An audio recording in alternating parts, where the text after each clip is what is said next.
Assalamualaikum warahmatullahi wabarakatuh. Salam bahagia Bapak Ibu guru hebat dimanapun Anda berada.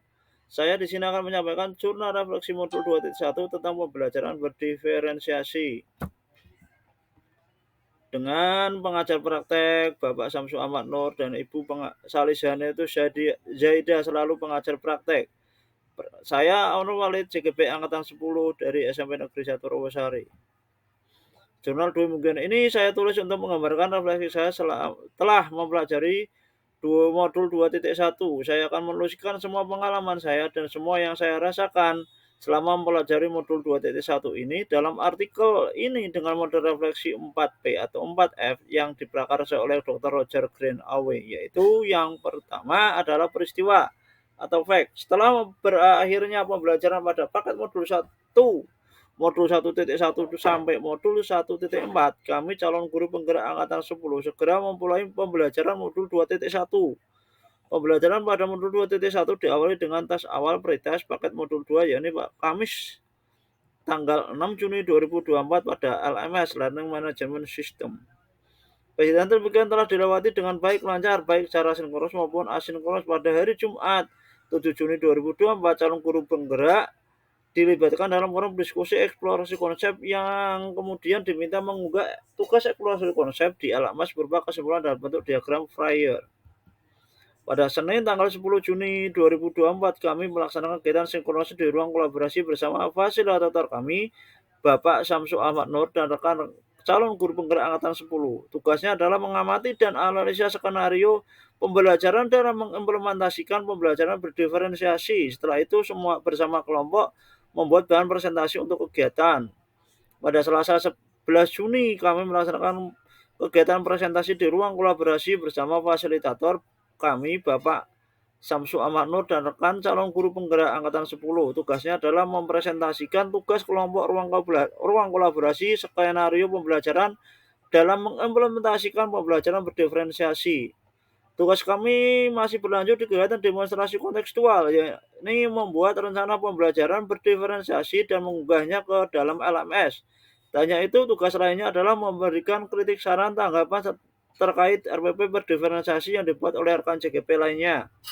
Selang beberapa berikutnya, yakni tanggal 20 Juni 2024 kami bergabung dalam ruang elaborasi pemahaman bersama instruktur dengan didampingi oleh fasilitator, pengajar praktek, dan rekan CGP lainnya. Kegiatan yang dilakukan adalah menyimak pemaparan instruktur tanya jawab dan dalam mengatasi pembelajaran berdiferensiasi. Adapun tugas selanjutnya adalah membuat video yang memuat tentang koneksi antar materi keterkaitan modul 2.1 pembelajaran berdiferensiasi dengan modul 1.1 filosofi Ki Hajar Dewantara, modul 1.2 nilai dan peran guru penggerak, modul 1.3 fisik guru penggerak, dan modul 1.4 budaya positif.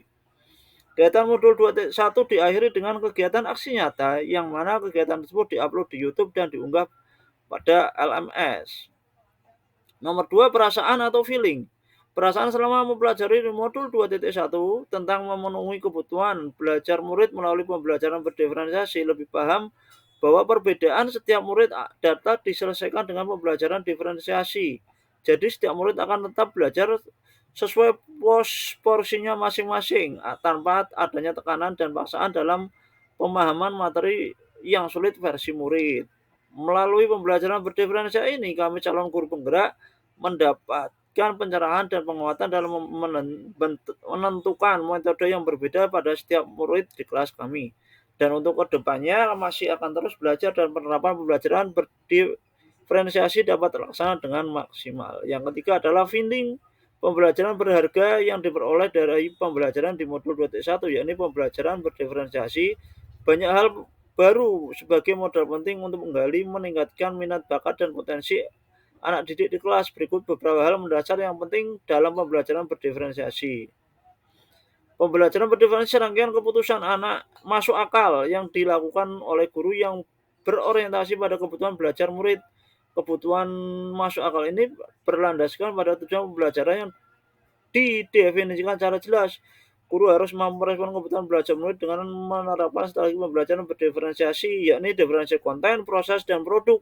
Selain itu, guru juga mesti mampu menciptakan lingkungan belajar yang mengundang murid untuk belajar manajemen yang efektif dan penilaian yang berkelanjutan. Yang keempat adalah penerapan ke depan atau futur. Hal ini yang akan saya lakukan agar pembelajaran berdiferensiasi dapat diselenggarakan secara efektif, maka langkah awal yang harus dilakukan adalah memetakan kebutuhan belajar murid berdasarkan kesiapan, minat, dan profil belajar murid. Dengan memetakan kebutuhan belajar murid, guru dapat menentukan pembelajaran konten, proses, produk, dan kegiatan pembelajaran. Data pemetaan bisa diperoleh dari data pada tahun semester sebelumnya, baik melalui angket, pengamatan, maupun wawancara dengan sama rekan guru dan wali murid. Memang pembelajaran berdiferensiasi ini bukan sesuatu yang baru, namun juga dilaksanakan oleh semua guru. Hanya saja terkadang guru mengabaikan dan tidak melakukan pengembangan serta pengukuhan dalam implementasinya. Dan pada akhirnya guru tidak mampu memahami kebutuhan belajar murid. Oleh karena itu, dengan mempelajari modul 2.1 tentang pembelajaran berdiferensiasi, maka guru seolah diingatkan kembali agar selalu semangat dalam mewujudkan merdeka belajar dengan pembelajaran yang berpihak pada murid. Demikian presentasi dari saya. Salam bahagia Bapak Ibu guru semuanya. Wassalamualaikum warahmatullahi wabarakatuh.